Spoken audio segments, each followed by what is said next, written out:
대대손손TV의 세무사 김동명입니다. 이런 말들이 요즘 많이 하더라고요. 조물주 위에 건물주다. 많은 분들이 건물주가 되기 위해서 많은 노력도 하고 많이들 부러워하기도 하는데요. 제가 여러 건물주 분들과 상담을 해본 결과 건물주 분들께서도 많은 고민과 애로사항이 있는 것 같습니다. 힘들게 읽어서 자산을 하나 만들었는데 이 자산에 대해서 자녀분들에게 승계를 하자니 양도세가 걱정이 되기도 하고 증여, 상속세가 걱정이 돼서 팔지도 못하고 자산 증여나 상속도 못하고 이러지도 저러지도 못하고 끙끙 앓는 경우가 굉장히 많이 보았습니다. 오늘은 이러한 대표님들께 해결책을 드리고자 이 강의를 하게 되었습니다. 제가 이러한 해결책을 제시하기 위해서 제가 생각한 관점은 단순한 부동산의 이전이 아니라 부동산을 주식화시켜서 주식의 이동으로 일단 첫 번째 관점을 생각해 보았고요.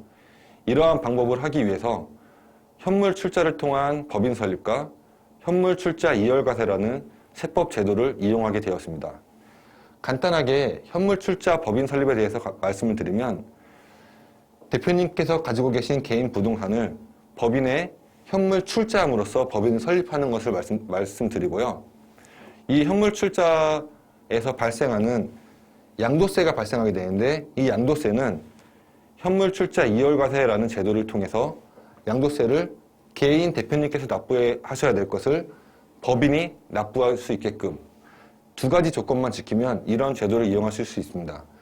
두 가지 조건은 현물 출자한 법인을 폐업하시거나 현물 출자한 법인의 주식을 5년 이내 50% 이상 매도하게 되면 이월과세 적용을 받을 수 없고 즉시 개인 대표님께서 납부하셔야 양도세를 바로 납부하셔야 하게 되는데 이 두 가지 조건만 지키신다면 대표님께서 납부하시는 게 아니라 이 법인이 납부하시게 되는 거고 제가 생각한 방법은 이 법인도 납부를 안 할 수 있도록 지금부터 말씀을 드려보도록 하겠습니다. 일단 간단하게 대표님께서 가지고 계신 부동산을 간단한 스펙을 예시를 들어 말씀드리도록 하겠습니다.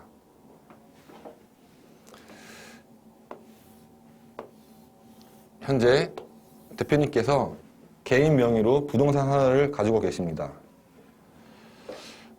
기준시가는 약 100억이라고 생각을 해보도록 하고요. 취득가액은 20억이라고 가정을 하도록 하겠습니다. 대출은 30억 정도 있다고 생각을 하도록 하고요. 뭐 개인마다 보유기간이나 등등에 따라 다르겠지만 양도세는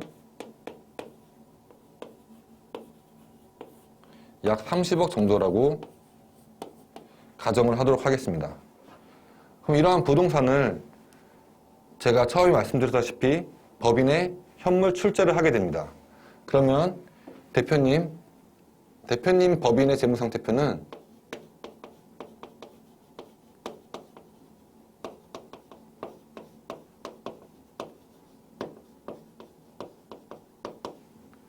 재무상태표가 자산에는 그리고 감정가를 말씀드려야 되는데 저희가 현물 출자를 하기 위해서는 감정법인에서 감평을 받아야 됩니다. 그래서 감정가는 기준시가의 한 30%를 더한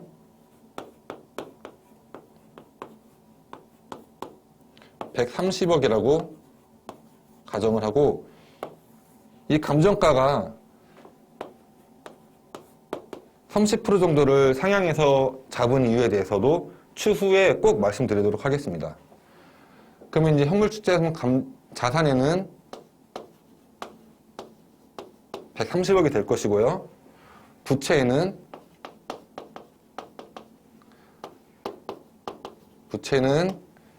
이 30억이 될 것이고 그럼 자본은 100억이 될 것입니다. 대표님께서 현물 출자함으로써 법인을 설립하고 그 즉시 자녀도 법인을 하나 설립합니다.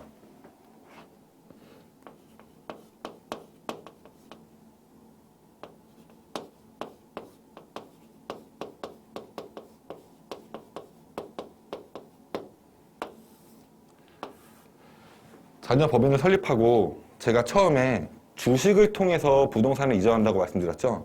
그래서 이 대표님의 법인의 주식을 자녀분께 매매하는 것입니다. 근데 저희가 조건이 하나 있었죠. 5년 이내 50% 이상 주식을 매도하게 되면 여기서 발생한 양도세를 즉시 대표님께서 납부하셔야 되기 때문에 극단적으로 말씀드리면 예를 들어 50% 빼기 1주만큼만 자녀 법인에게 양도하시는 겁니다. 그러면 자녀 법인은 자산이 여기 50억이 될 것이고 대표님 개인에게 이제 주식을 사는 건데 자녀분은 주식을 살 돈이 없지 않습니까? 50억이라는 돈이. 그래서 대표님께 가수금으로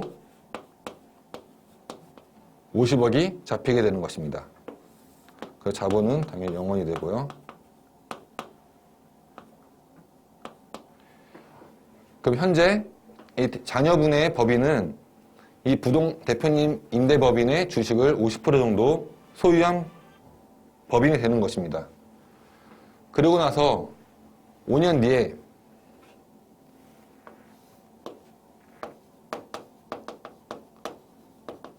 후에 대표님 법인에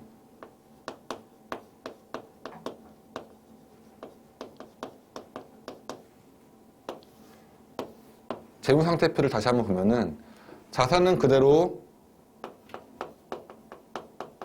130억이고 130억 부채는 30억에 여기서 저희가 언젠가 이 부동산을 팔게 되면 양도세를 30억을 내야 되죠. 이 30억에 대한 양도세가 5년이 지났기 때문에 확정부채로 남아있게 됩니다. 그러면 여기서 플러스 50% 주식을 팔았기 때문에 15억을 더하면 45억이 될 것이고 그러면 자본은 85억이 될 것입니다. 그러고 나서 이제 5년 뒤에 이제 나머지 주식 50% 더하기 1주가 되겠죠? 이것을 자녀 법인에게 다시 양도를 합니다.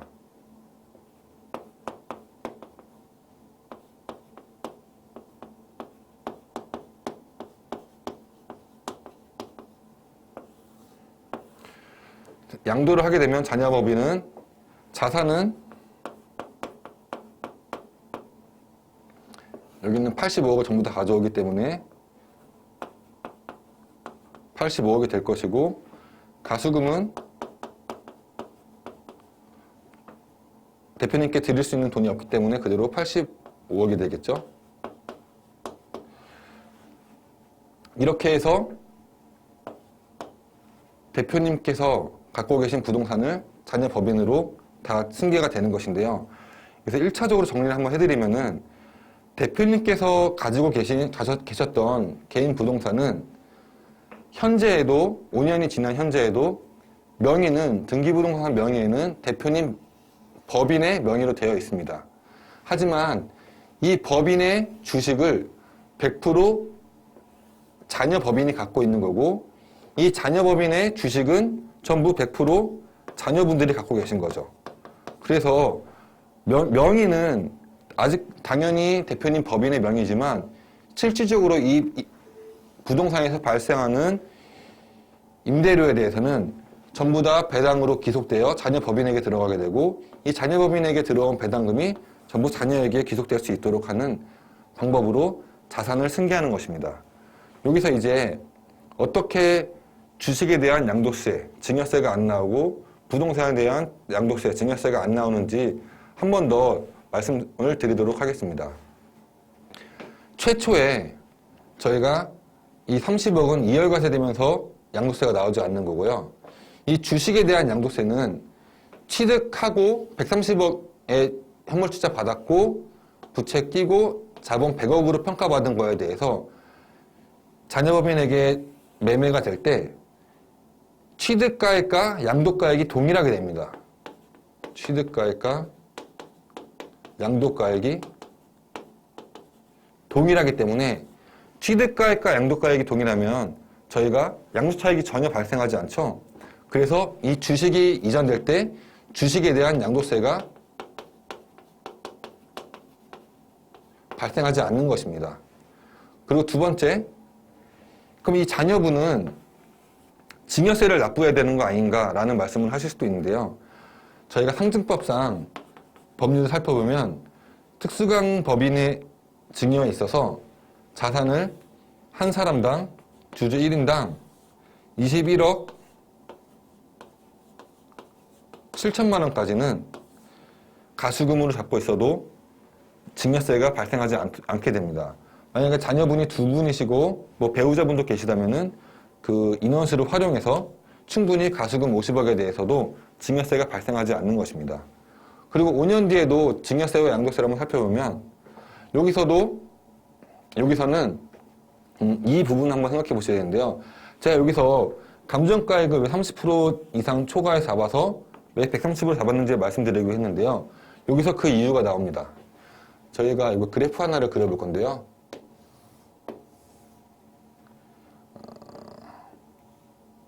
저희는 이제 기준시가는 점점 아마도 오르게 될 것입니다. 이런 식으로.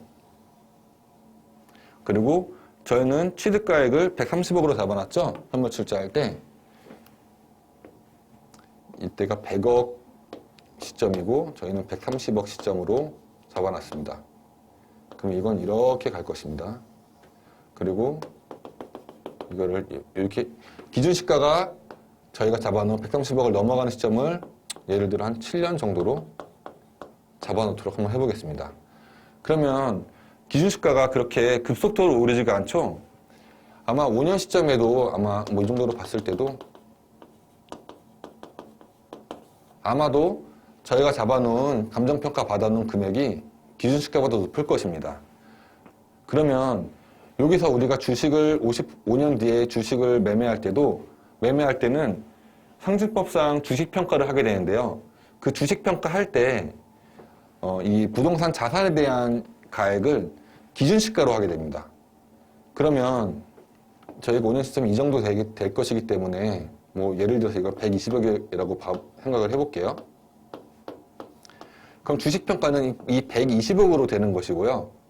근데 저희가 그럼 취득할 때는 130억으로 주식을 평가했고 이 다시 50% 1주 5년 뒤에 매매할 때 주식평가를 할 때는 120억으로 하게 됩니다. 그러면 양도가액보다 취득가액이 더 높은 현상이 발생하죠. 취득은 130억 기준으로 생각을 했고 양도할 때는 120억 장부가액을 기준시가로 하기 때문에 장부가액은 130억이고요. 그래서 여기서도 양도차익이 발생하지 않기 때문에 여기서도 주식에 대한 양도세가 발생하지 않는 것입니다. 조금 어렵지만 저희가 다시 한번 뭐 저희를 만나시거나 하면 자세히 설명드리도록 하고요. 그래서 여기서 자녀법인 같은 경우에는 아버지가 계실 거고 아버지로부터 다 주식을 사는 거잖아요. 이 법인에서 받은 임대료를 바탕으로 아버님께 일부 상환하시면서 가수금을 상계할 수도 있는 거고요. 여기서 똑같이 계속 상계하실 수 있는 거고. 근데 이렇게 되면은 현재 부동산을 쭉 승계하시면서 양도세와 증여세가 전부 다 발생하지 않는 것을 보셨을 겁니다. 그럼 마지막으로 저는 더 한 발짝 더 나아가서 결국에는 이 아버님께서, 대표님께서는 가수금이라는 가지급금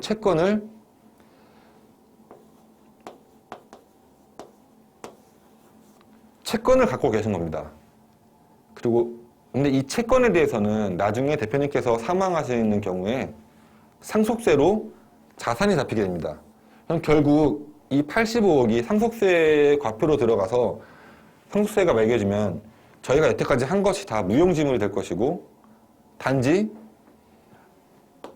납부세액을 아버님이 대표님께서 사망하시는 그 시점까지 이연하는 효과가 있는 건데요. 물론 화폐 가치가 점점 떨어지다 보니 이렇게 이연하는 것만으로도 충분히 좋은 컨설팅 아니라고 저는 생각을 하는데요. 저는 더 욕심을 내서 이 상속세마저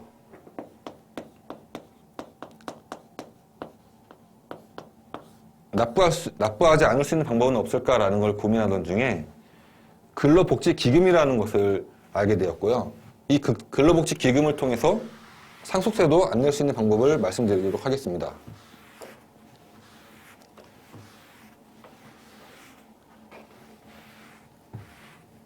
근로복지기금은